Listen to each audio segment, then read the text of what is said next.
Hello YouTubers, Alaska Prepper here. Ladies and gentlemen, I've been addicted to soda pop or pop, depending on where you live, will depend on what you call it, for pretty much my entire life. I mean, one of my earliest memories of drinking soda pop was the day that I actually immigrated to the United States of America. It was on August 14th of 1974. And I remember an aunt of mine who was bringing me here from Dominican Republic. She had me in the airport with her, and I had an orange Faygo soda in one of those bottles that are made out of glass. Remember those? That's my earliest memory of having a soda full of sugar. And ever since then, soda has always been in my life. Especially the sugared soda. I didn't switch over to drinking diet soda until later on in my adulthood. But I even remember another early time in my life when I was a child where my dad was kind of ticked off. He was angry because he bought a 2-liter bottle of Pepsi. You know, this is back when I was probably around 10 years old or so. But I remember him getting angry because he bought a 2-liter bottle of Pepsi, and before the end of the day, it was all gone before he even had a chance to drink a cup himself. Now, there's times that I remember as an adult drinking a full 12 pack of Pepsi, of cans of Pepsi in one day. And then later on in life, drinking an entire 12 pack of cans of Diet Mountain Dew in a day. And those were usually times when I was on one sort of a diet or another, and it allowed me to satisfy my cravings of not eating by drinking a whole bunch of diet soda. So one of the benefits of doing what I'm doing right now, you know, taking on, I guess you can call it Ketovore, right? And I always say I guess you can call it Ketovore because I don't think that the word Ketovore exists in the dictionary. It's just a word that was made up as being somewhat of a hybrid between a ketogenic diet and a carnivore diet, right? So being on a ketovore diet, closer to the carnivore more than the ketovore, you understand what those things are that you've been addicted to in your life, because you pretty much have to give it all up, right? You don't have to give it up. I don't have to give up anything, but you pretty much choose to give it all up. So I wanted to share with you how it is that I stopped drinking soda. And I stopped drinking soda after I found out that I was diabetic, and I decided to do something about it so that I won't have to take any drugs and be dependent on drugs for the rest of my life, like so many people are. I started off by just not drinking as much soda as I normally would. And during my normal times, I guess you can call it, you know, not those times where I drink a whole 12 pack, but during my normal days, I would probably drink, and I'm talking about like in the last several years, in the last few years, I would probably average anywhere between, I would say, at least 1 to 3 or 4 liters of Diet Mountain Dew, mainly Diet Mountain Dew. Every once in a while, I would throw in a Diet Pepsi to have a little bit of a change and not just be Diet Mountain Dew, right? But about 3 to 4 a day, all right? And I've done that for years. I did that back when I was still working here in Fort Wainwright, and I continued to do it after I left the workforce. So I'm a pretty, big soda drinker, drinking anywhere between 1 to 4 liters of soda per day, and diet is even worse than regular. So in addition to letting it go little by little, I was also drinking coffee. See, I'm a very big caffeine addict, right? So not only was I drinking all this soda every day, but I'm drinking coffee as well.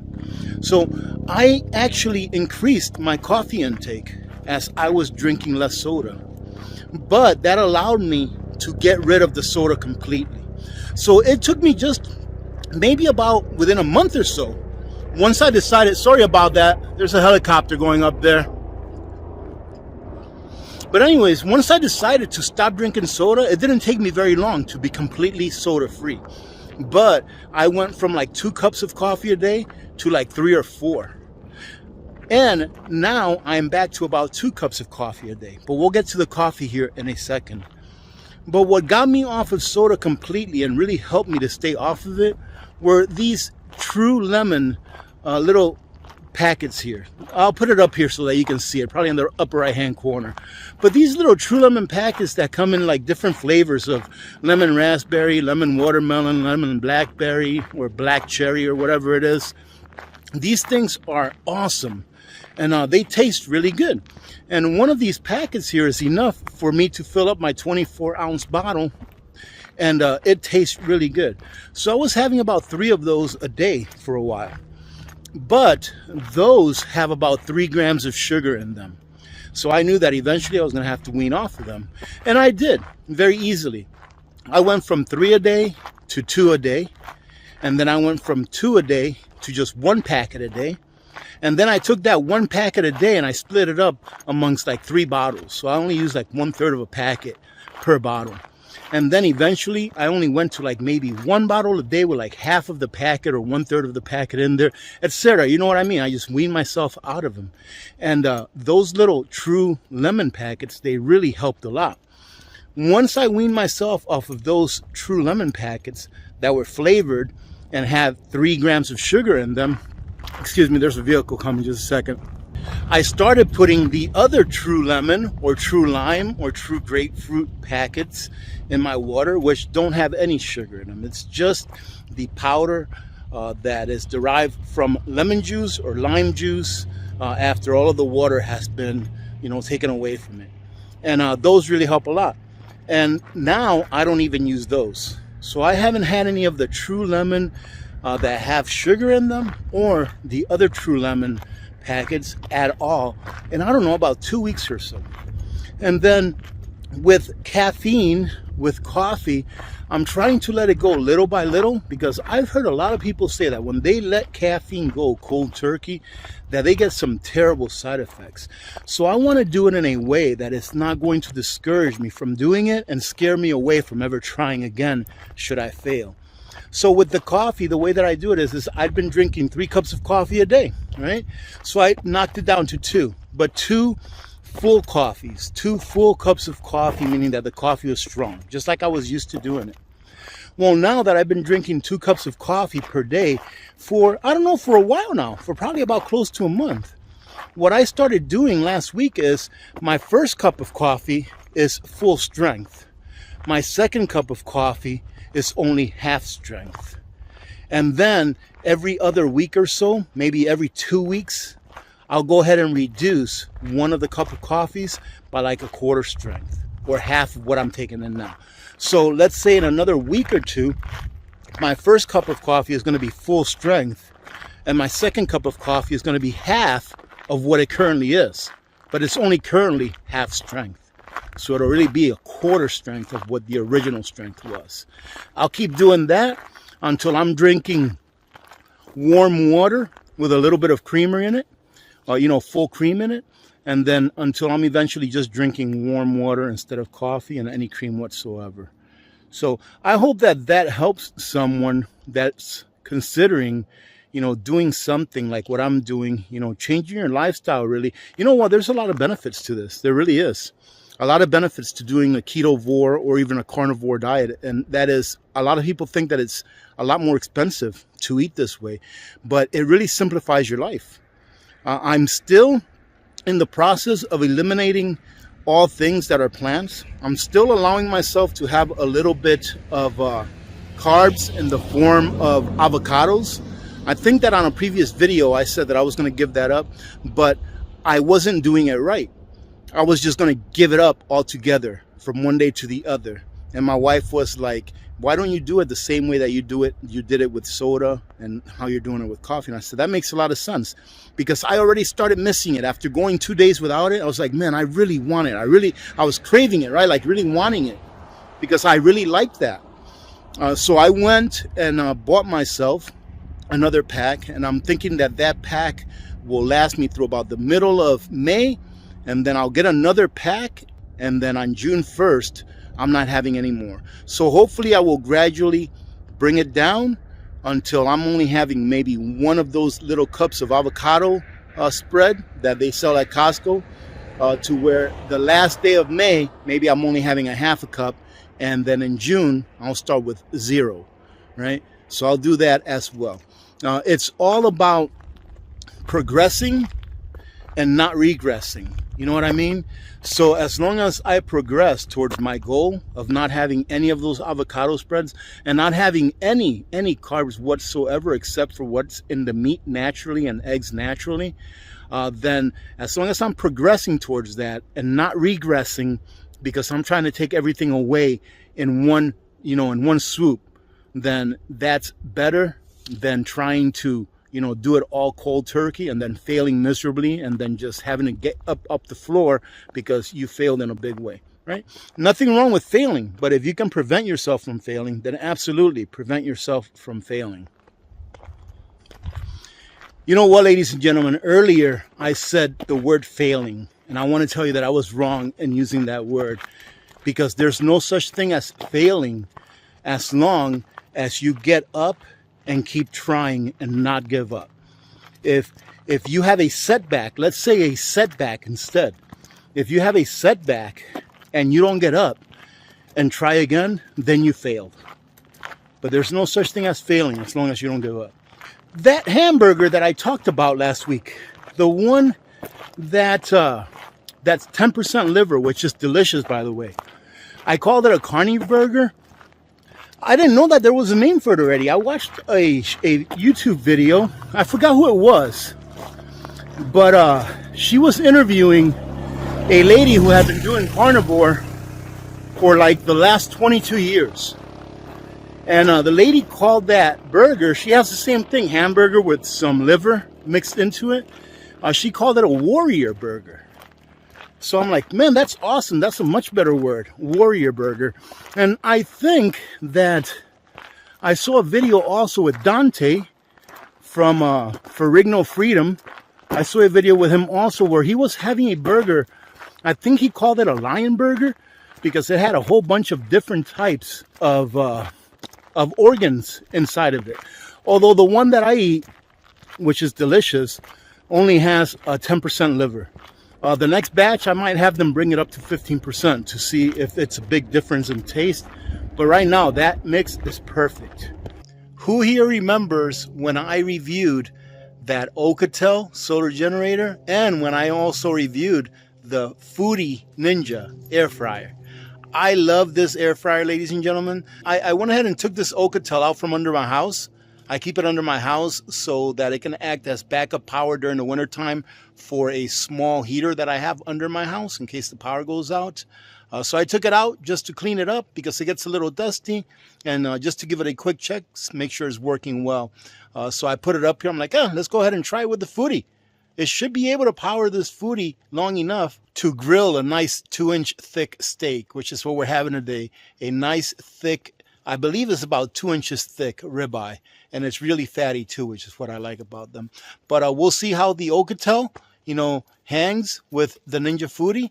And then we'll just have a little chat while this steak is frying up. Let me go ahead and preheat this thing. So this here says that it's supposed to do at least 2,000 watts continuous. And this Ninja Foodie right here, I don't think uses more than 1,800 watts continuous. But we'll see here how many watts it uses. Let's go ahead and start this up real quick. And as you can see, I'm doing this from the back of my truck. Right? And I actually do have a power cord out here that I can use power, but I just figured we'd have a little fun with the Ocotel and the Ninja Foodie. So let's go ahead and turn it on. There you go. It's on, and it's at 100% because this does have UPS. So I had it hooked up to the grid downstairs and then had everything else hooked up to this.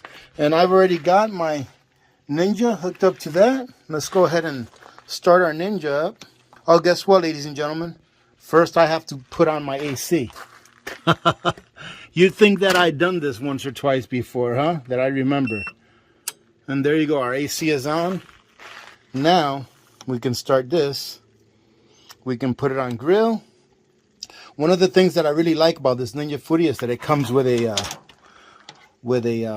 thermometer, right? That you can stick in the meat.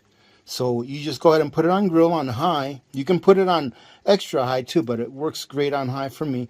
You can preset it to beef right there, and then you can set it to how you want your beef cooked. All right, so I like it usually on 5. On 5, I think it brings it up to 131 degrees, but I usually take it out before it's like 129 or so, and then let it rest.